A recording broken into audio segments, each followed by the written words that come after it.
Luftwaffe or Air Force officer and a woman. The woman was a WWII, German Army soldier. And my two guys were driving a Jeep. I wasn't there. And in backwood were the two German prisoners. The officer had a pistol, and my people didn't see it. And the woman said, "I've got to go to the bathroom." She's a prisoner now in the back of a Jeep, and she's wearing a German military uniform. And the officer he's in Air Force, that some way or other he got captured alongside, I don't know how. So they stopped the Jeep, and she went behind some trees, and she relieved herself. And she came back to the vehicle, and the lieutenant slipped her this pistol. And my guy on the right side, the driver on one side, he's a passenger, she shot him through the head. He was wearing a knit cap instead of a steel helmet.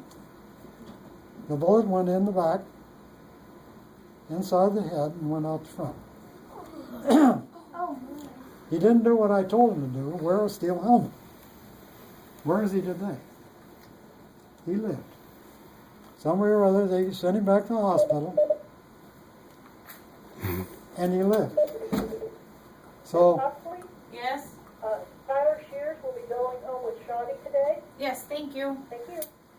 so anyway, that's the story of somebody not wearing a steel helmet. So, is there anything else you wanted me to talk about? Or Tell them how many mines it takes to stop a German Panzer. to stop a German Panzer? Okay. The Germans had a very good tank, and it was better than our tank. We had more of the tanks. The engineers try to blow up the tread of a tank, then it can't move.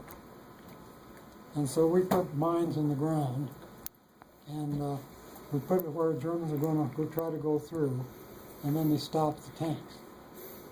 And one mine will stop it they had a big tank called the Tiger, and it took two mines stacked together to knock that one out.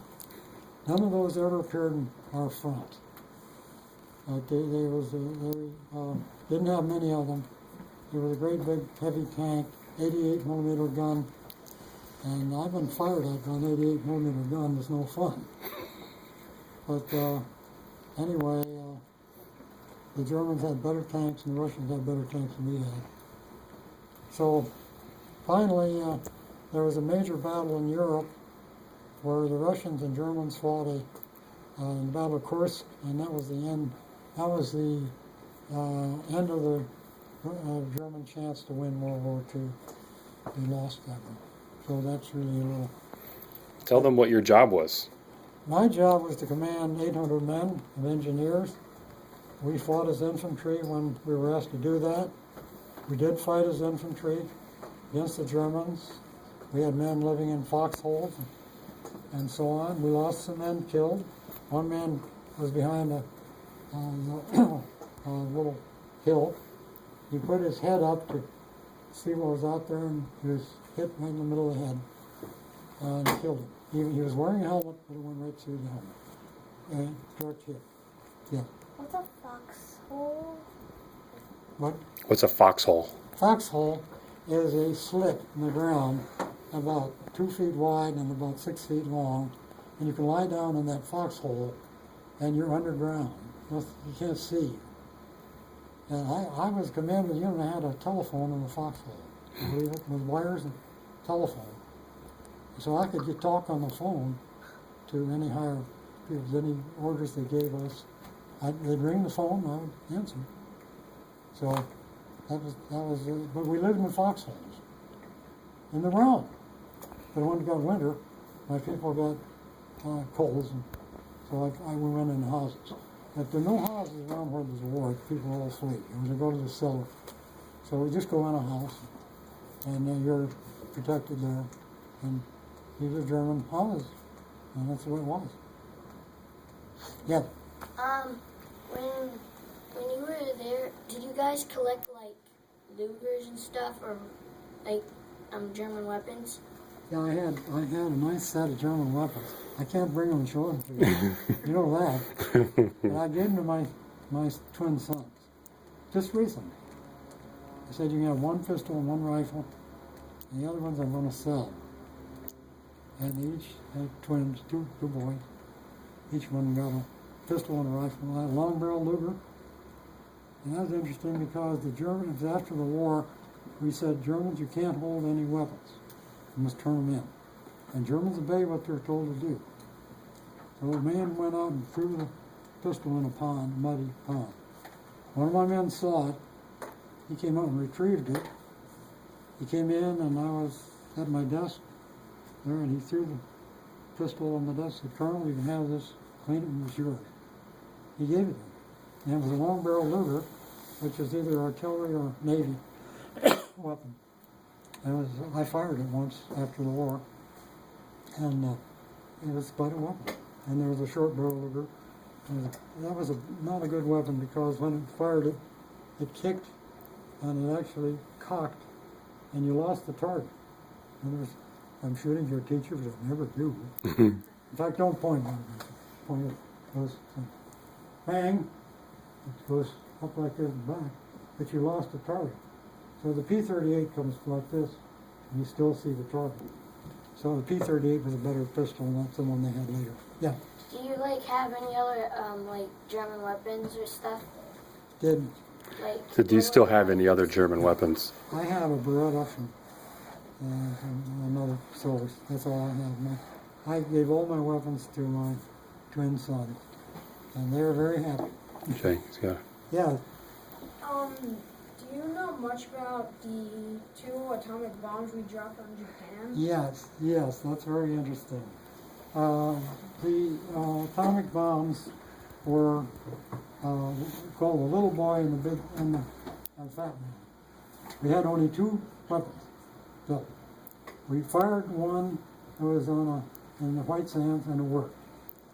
But another one we didn't know whether it worked or not. But these weapons were to tell Japan it's over. You're defeated. And we saved a lot of lives because Japan would fight to the end and we would kill all, we would have to land all around Japan, and destroy the cities and come in and capture them, and I think 1 million men would have been killed. So we would have lost 100,000 men, and they would have lost all kinds of people. But these atomic bombs are on Hiroshima and Nagasaki. One of them killed 100,000 in one city. 100,000 people killed. And another one killed I don't know how many. And the Emperor of Japan was the big cheese over there. And he said, we can't do this. Somebody said, what you should have done was go out to sea and invite them to see a demonstration.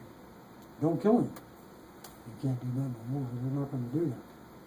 So somebody said, don't drop the atomic bombs on anybody, but we saved a lot of lives for doing it. And that's too bad. And the trouble is now other people have these bombs, and we're going to have to keep them away from them. If somebody uses them, it's going to be terrible. And I was present at a hydrogen bomb explosion. That's even bigger than the atomic bomb. I was 15 miles away in the Pacific Ocean. It was the first hydrogen bomb ever exploded. 15 miles away, we turned back away from it at the time they're going to fire it. You put on heavy glasses, you turn around, you look through heavy glasses, you see a great big fireball curling around, and then a few minutes later, a big bang comes around you and shakes you. And this is a terrible weapon, and it's worse than the atomic bomb, a hydrogen bomb. And we can't keep secrets, so the Russians have the secret of it. And so they learned our secrets, and they were traitors and spies. And they have a lot of weapons. We have a lot of weapons. Obama wants to reduce our stockpile, but if we should get everybody else to reduce it before we do it. Not do it unilaterally, just by ourselves. So we have to be careful. And Iran can't have nuclear weapons. We don't want that to happen. Yes? Did you ever, like, What would like a Thompson, Say again? like a Thompson? Like, did you ever fire a Thompson? No, I never fired a Thompson. Have you ever shot an automatic gun though? I don't understand what. Have you ever fired an automatic rifle? Well, I know. A Yes. weapon? Yes, I think I fired a Browning automatic rifle. Yeah. You. What's the biggest gun you have shot? What's What's the biggest gun that you've shot? the biggest gun I shot? Be a BAR? I fired a 37 millimeter cannon. I'd been present at a 16-inch, and I didn't fire it, but it's terrible on your ear. You really lose your hearing if you're in those. In fact, you can see I can't. This ear doesn't hear anything. This one tells me if I take a hearing aid out, you might as well talk and I won't hear you. Yes. Have you ever shot an AK-47? Have you ever? What? Have you ever shot an AK-47? I had an AK-47, but I never fired it. I didn't fire it. Do we have any non-weapons questions? I want to say one other thing to you. When I was in wartime, for about almost a year, I was in a dangerous area where this big explosion could kill you any time. And you were in a religious school. Do you think I didn't pray about that? Do you know why I'm here? There are people shooting me to kill me. Why did they miss? Oh, they missed. But the good Lord is my Savior in Jesus Christ. And I leave it to them to protect me, and I was wonderfully protected. I was lightly wounded once, and I didn't get a Purple Heart for that because it wasn't serious enough. But the Lord God protected me. I was in enemy territory, walking along, running along, and I'm sure people saw me. And why they didn't shoot at me and kill me, I don't know. But the Lord is in charge of this world. And trust in Him and trust in Jesus Christ all your life. Yes. Did you try to save any Jews? That's interesting. There's a question about the Jews in Germany. Yeah. That's an interesting thing because I saw the Nordhausen camp, and we thought it was a German barracks. It was actually Jewish prisoners, and we killed quite a few by mistake. But also, I saw a lot of dead prisoners, some little babies, some women, some were men, and I went on a secret weapons factory where they're manned by these slave workers. We saw some living people in terrible shape, very thin, starved, and it was a terrible thing. And I had a cameraman in my unit, and he was taking pictures. I said, "Don't get me in any of these pictures. I don't want. It's terrible. These are civilians. They're not fighters. They're not soldiers, and they're considered to be. And they were actually probably Old Testament people, Jews." And that's wrong, and it's a terrible thing. Germany, terrible blot, and the young people don't realize what that was. Germany has a terrible debt to pay. Yeah. How old were you when the war ended? My dear, How old were you when World War II ended? 1945.